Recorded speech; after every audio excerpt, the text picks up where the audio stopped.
आउज़ुबिल्लाहिमिनश्शैतानिर्रजीम बिस्मिल्लाहिर्रहमानिर्रहीम। अस्सलाम वालेकुम एवरीवन।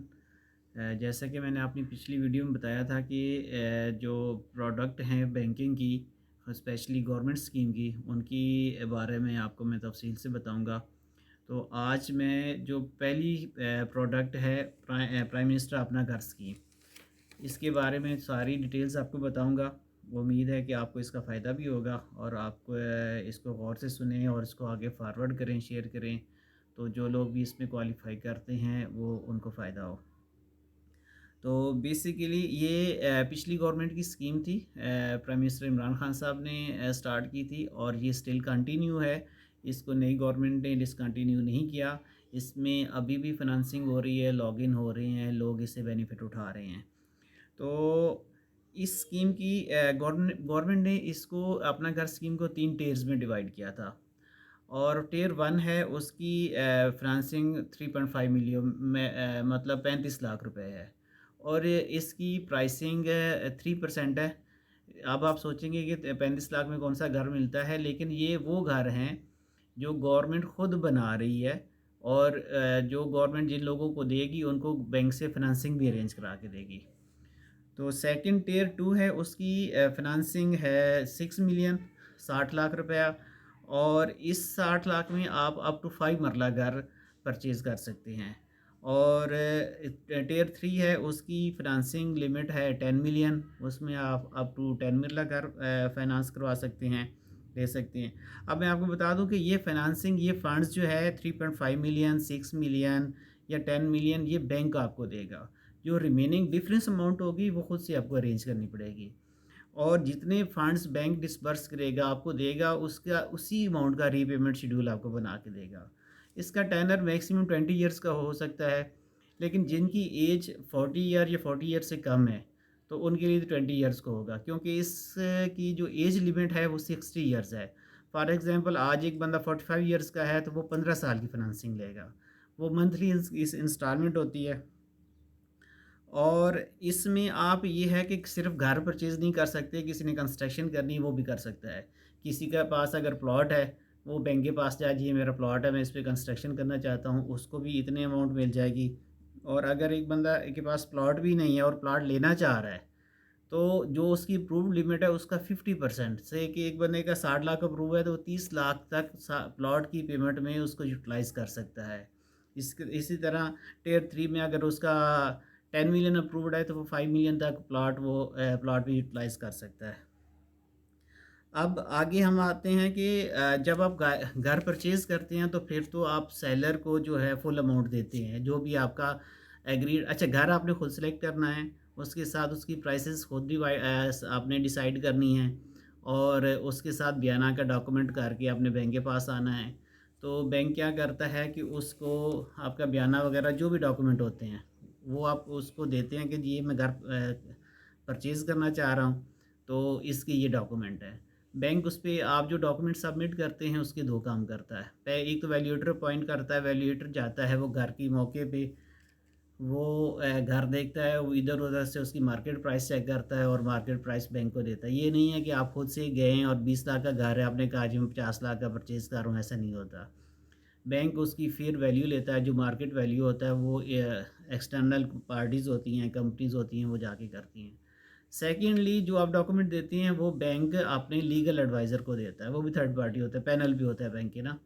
तो वो उस प्रॉपर्टी की बेस पे आपको लिस्ट ऑफ रिक्वायर्ड डॉक्यूमेंट्स देता है।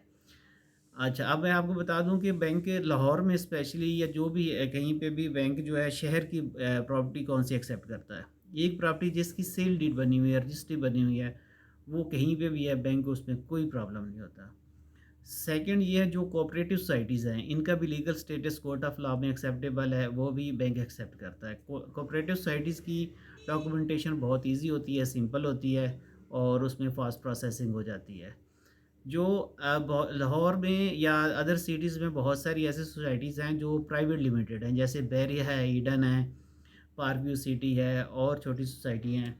तो बेसिकली ये प्राइवेट लिमिटेड हैं, तो ये आपको इनकी प्रॉपर्टी बैंक को एक्सेप्टेबल नहीं होती। अगर आपने इसमें किसी में जाना है तो आप इनको कहें जी मैंने बैंक से फाइनेंसिंग करवानी है और आप मुझे रजिस्ट्री करा के दें। अगर तो वो रजिस्ट्री आपको अलाउ कर देते हैं तो फिर तो आप कर सकते हैं। अगर वो कहते हैं नहीं जी हमारी पॉलिसी है, हम रजिस्ट्री अलाउ अभी नहीं कर रहे, आप हमारे लेटर पे हम सिर्फ अपना लेटर दे रहे हैं, तो वो प्रॉपर्टी आपने सेलेक्ट नहीं करनी। तो इसमें जब लीगल एडवाइज़र के पास आता है तो वो बहुत सारी आपको ना डॉक्यूमेंट्स लिख के दे देता है। मोस्टली ये अगर सेल डीड के डॉक्यूमेंट्स हैं तो सेल डीड जो मालिक है उसके नाम है, ओरिजिनल जो है उसकी वो लेता है, उसकी सर्टिफाइड कापी, जिस ओनर से प्रीवियस उसने ली होती है, चेन ऑफ डॉक्यूमेंट बनाने होते हैं, एनईसी। अच्छा, एक प्रॉब्लम मैंने केसेस करवाए हैं, मैंने दोस्तों के बहुत सारे केस अप्रूव भी अभी पड़े हैं, कुछ डिस्पर्स हो गए हैं, अपने घरों में शिफ्ट हो गए हुए हैं। तो हमें जो प्रॉपर्टीज़ हैं उनकी बाकी तो डॉक्यूमेंट्स होते हैं, लेकिन नक्शा अप्रूव नहीं होता। अगर तो आप प्लॉट ले रहे हैं तो फिर तो आप नक्शा खुद बाद में अप्रूव कराएंगे। अब और जो घर बना हुआ आप ले रहे हैं तो आपने पहला काम ये करना है कि इसका चेक करना है कि नक्शा अप्रूव्ड है कि नहीं है। और अगर अप्रूव्ड नहीं है तो उससे कहें कि जी मैंने तो बैंक से फाइनेंसिंग करवानी है, तो इसका नक्शा अप्रूव करवा के दें। तो वो आप अगर आपको प्रॉपर्टी वो बहुत पसंद है, अव्वल तो उसको छोड़ दें, कोई ऐसी प्रॉपर्टी लें कि जो इसका नक्शा अप्रूव्ड हो। और इसमें ये होता है कि अगर आपको प्रॉपर्टी पसंद है और नक्शा अप्रूव नहीं है तो आप कंडीशनल बयाना कर दें, ओनर को कहें कि जी वो आपका नक्शा अप्रूव करवा दे। फिर इसमें ये चीज़ होती है कि अगर आप प्लॉट ले रहे हैं तो फिर जैसे मैंने आपको पहले बताया कि 50% आप स्टार्ट में लिमिट का वो डिस्पर्स करा लेंगे, यूटिलाइज़ कर लेंगे। फिर आप जब आपका प्लॉट के लिए पेमेंट चली जाएगी, प्लॉट अच्छा फिर इसमें प्रॉपर्टी हमेशा आपके नाम ही होगी। प्रॉपर्टी की ओनरशिप आपके पास रहेगी। पहले आपके नाम सेल डीड या कोऑपरेटिव सोसाइटी या एलडीए में कहीं पे भी वो आपके नाम ट्रांसफ़र होगी। जब आप ओनर बन चुके होंगे तो फिर आप बैंक को सिर्फ मॉर्गेज कराएंगे। वो टोकन रजिस्टर्ड मॉर्गेज होती है, वो 1 लाख रुपए की होती है। वो 1 लाख की बैंक इसलिए कराता है कि जितनी वैल्यू की आप करवाएंगे उस तरह आपकी ड्यूटीज़ चार्जेस स्टैम्प पेपर ज़्यादा लगेंगे, तो बैंक आपको फेवर देता है। कल को आप लोन पे कर देते हैं तो बैंक आपको जो है ना सिर्फ वो रिडेम्पशन लेटर दे देता है, ओनरशिप आपके पास ही रहती है। हाँ, प्लाट की जो आपका रिमेनिंग 50% होगा उसकी आप बिल ऑफ क्वांटिटी बीओक्यू बनवाएंगे, वो बैंक आपको गाइड कर देगा या मेरे से पूछ लीजिएगा। वो बिल ऑफ क्वांटिटी ये होता है कि इसकी जो है बेस पे कितना एक्सपेंस आएगा, ग्रे स्ट्रक्चर पे कितना आएगा। जो रिमेनिंग 50% होता है उसका 25% आपको बैंक आफ्टर मॉर्गेज, प्लाट आपके नाम हो गया या आपके पास ऑलरेडी है तो आप बैंक आपको ना 50% डिस्पर्स करता है। जब आपका पहला लेंडर डाल जाता है फिर उसकी वैल्यूएशन होती है, तो फिर आपको बैंक रिमेनिंग 25% दे देता है। अच्छा, कंस्ट्रक्शन के घर में 1 ईयर ग्रेस पीरियड होता है। जब आप घर परचेज़ करते हैं तो आपकी नेक्स्ट मंथ इंस्टॉलमेंट स्टार्ट हो जाती है। जब आप घर कंस्ट्रक्शन कर रहे होते हैं तो ख़ासकर इस्लामिक बैंकिंग में इस्लामिक बैंक से अलाउ करते हैं, क्योंकि इस्लामिक बैंक ने ना घर का रेंट लेना होता है। तो जो अंडर कंस्ट्रक्शन घर है उसका रेंट तो नहीं ले सकता बैंक। तो 1 साल का ग्रेस पीरियड होता है कि आप 1 साल के अंदर बैंक के पैसे यूटिलाइज़ कर लें, इंस्टॉलमेंट नहीं पे करेंगे और 1 साल आप उस घर की कंस्ट्रक्शन कंप्लीट कर लेंगे। घर जब कंप्लीट हो जाएगा तो फिर आप खुद शिफ्ट हो जाएँ या जो भी आपने रेंट पे देना है तो बैंक का भी रेंट स्टार्ट हो जाएगा। अच्छा, इसकी जो है ना रीपेमेंट, जैसे मैंने आपको बताया कि अगर 60 लाख तक आप लेते हैं और आप 20 साल 40 ईयर्स की एज है या उससे कम है तो इसका मैक्सिमम जो बनती है इंस्टॉलमेंट वो बनती है 40,000 रुपया। जैसे मैंने आपको बताया कि 6 मिलियन तक बैंक का रेट है फर्स्ट 5 ईयर्स के लिए। 5% फिक्स है, इसमें काइबोर वगैरह ये चेंज नहीं होगा, ये गवर्नमेंट की स्कीम है इसलिए। फर्स्ट 5 ईयर्स के लिए 5%, फिर नेक्स्ट 5 ईयर्स के लिए मतलब 6 साल से लेके 10 साल तक वो बनेगा 7%। और उससे ऊपर वो नेक्स्ट 10 ईयर्स के लिए अगर आप 20 ईयर्स के लिए ले रहे हैं तो फिर काइबर प्लस बैंक का रेट आ जाता है। इंस्टॉलमेंट मोर और लेस यही रहेगी, इस वजह से कि आपका पहले 5 साल में जो असल अमाउंट पे हो चुकी होनी है। इस्लामिक बैंकिंग में होता है डिमेंशिंग मुशारका, जैसे जैसे आपकी अमाउंट कम होती जाएगी आपका रेंट भी कम होता जाएगा। बेसिकली इस्लामिक बैंकिंग वर्क इस तरह करता है, मैं आपको ये भी बता दूं, हाउस फाइनेंस में या जो डीएम एसेट फाइनेंसिंग होती है कि जितने साल के मंथ्स बन रहे हैं, जैसे आपको 20 ईयर्स है तो 240 मंथ्स बन गए। अब बैंक अपनी अमाउंट के 240 से डिवाइड करके उसके 240 यूनिट्स बना देता है। अब से कि एक ही घर है उसके 100 यूनिट्स हैं, 70 यूनिट्स बैंक के पास हैं, 30 आपके पास हैं। तो हर मंथ जब आप इंस्टॉलमेंट पे करेंगे तो बैंक का एक तो आप रेंट पे करेंगे और असल अमाउंट बैंक एक यूनिट परचेज़ करेंगे, जो असल अमाउंट होगी। अब फर्स्ट मंथ बैंक के पास 70 यूनिट है, आपके पास 30 हैं। नेक्स्ट एक इंस्टॉलमेंट आप दे देते हैं, तो आपने बैंक से एक यूनिट परचेज़ कर लिया, आपके 31 हो गए, बैंक के 69 हो गए। इस तरह 10 मंथ्स के बाद बैंक के 60 यूनिट होंगे, आपके 30 से 40 जा चुके होंगे। तो जब आप बैंक के 70 यूनिट से 60 यूनिट आ गए, तो जो 70 यूनिट का रेंट था वो 60 पे नहीं होगा, वो कम होता जाएगा। इस तरह जैसे हम कहते हैं ना, प्रॉफिट रेट वो बैंक का कम होता जाता है। तो इसी तरह जैसे ये फर्स्ट 5 ईयर्स के लिए 5% है, तो जब छठा साल स्टार्ट होगा तो 7% पे चला भी जाता है, तो आपकी अमाउंट इतनी पे हो चुकी होगी कि आपकी जो इंस्टॉलमेंट अमाउंट है वो चेंज नहीं होगी।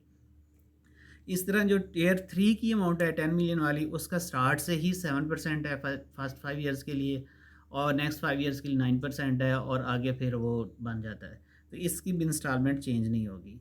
अच्छा, अब आ जाते हैं कि आपको ये अप्लाई कैसे करना है, इसके लिए डॉक्यूमेंट्स कौन से चाहिए, आप कौन लोग अप्लाई कर सकते हैं। बेसिकली ये सैलरीड पर्सन जिनकी अकाउंट में सैलरी आती है, और बिजनेसमैन जो अपनी अकाउंट स्टेटमेंट रन करते हैं, ये मतलब मोस्ट फेवरेबल बैंक के लिए है। एक बंदा अगर कोई सैलरीड है, उसके अकाउंट स्टेटमेंट में आ रही है, उसका सिर्फ सिंपल से डॉक्यूमेंट्स हैं, कहीं नहीं आपने जाना, आपका कोई एक्सपेंस नहीं होना, आपके डॉक्यूमेंट्स आ जाने। एक आपको CNSE चाहिए, 6 मंथ्स की सैलरी स्लिप चाहिए, आपको जॉब लेटर चाहिए। अच्छा, जॉब लेटर में आपने एक चेक कर लेना है कि आपका परमानेंट का वर्ड आना चाहिए। अगर परमानेंट का वर्ड नहीं लिखा हुआ, तो आप सेपरेट से टू होम इट में कंसर्न का लेटर ले लें कि जी, जिसमें वो आपका जो एम्प्लॉयर है वो कंफर्म कर दे जी आप परमानेंट एम्प्लॉई हैं, फलां डेट से इस डेजिग्नेशन पे काम कर रहे हैं। टू होम इट कंसर्न का मतलब ये है कि जिसको भी चाहिए उसके लिए वो वैलिड होगा। फिर आपने 6 मंथ की अकाउंट स्टेटमेंट ले लेनी है। अच्छा, वो किसी भी बैंक की हो सकती है, उसका अकाउंट मेंटेनेंस सर्टिफिकेट ले लेना है।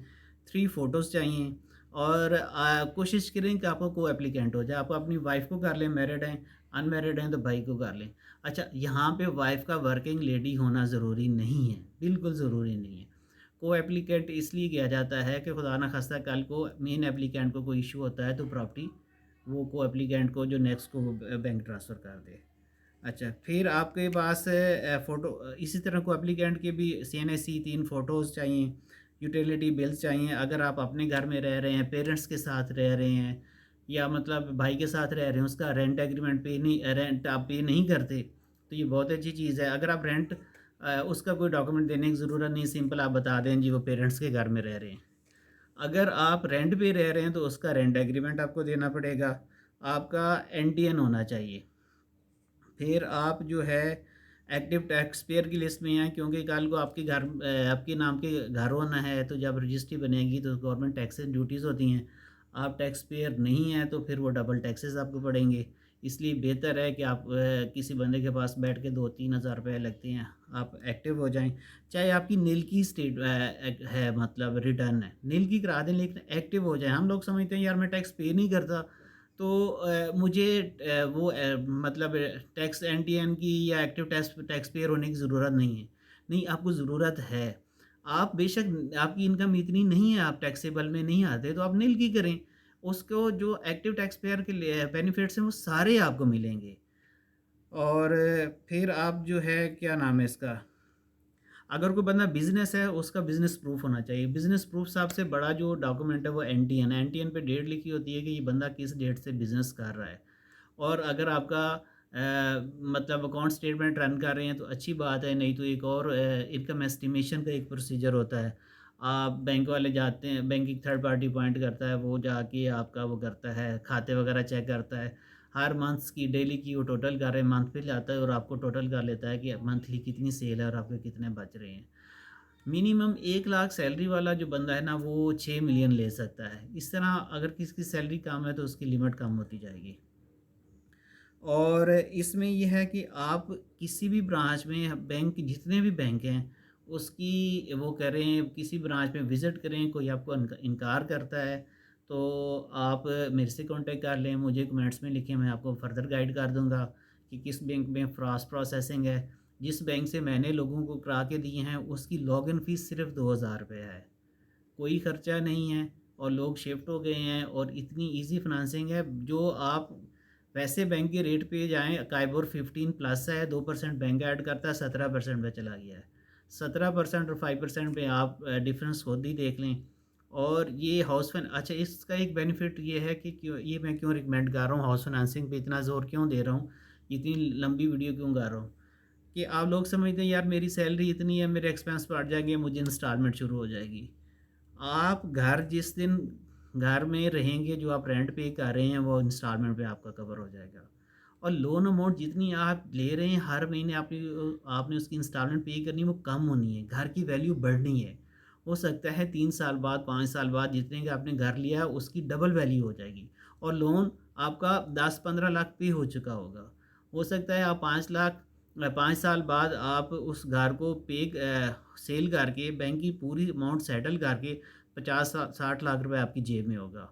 तो घर लेने से एक्सपेंस नहीं बढ़ता, आप पे बर्डन नहीं आता, आपकी सेविंग्स बढ़ जाती है, आपकी इन्वेस्टमेंट भी होती है, अपना घर भी होता है। तो अब टाइम काफ़ी हो गया है, तो इंशाल्लाह आपको मज़ीद इसमें कोई गाइडेंस चाहिए होगी जो आपको समझ नहीं आई, या कोई चीज़ मैंने मिस कर दी है, तो या कहीं पे आपको प्रॉब्लम आ रही है, आप मुझे कमेंट्स में लिखें, मैं इंशाल्लाह आपको फिर पर्सनली नंबर आपसे शेयर कर लूँगा, पूरा आपको रेस्क्यू करूँगा, गाइड करूँगा, सपोर्ट करूँगा, हेल्प करूँगा। जज़ाकल्लाह, अपना ख्याल रखिएगा।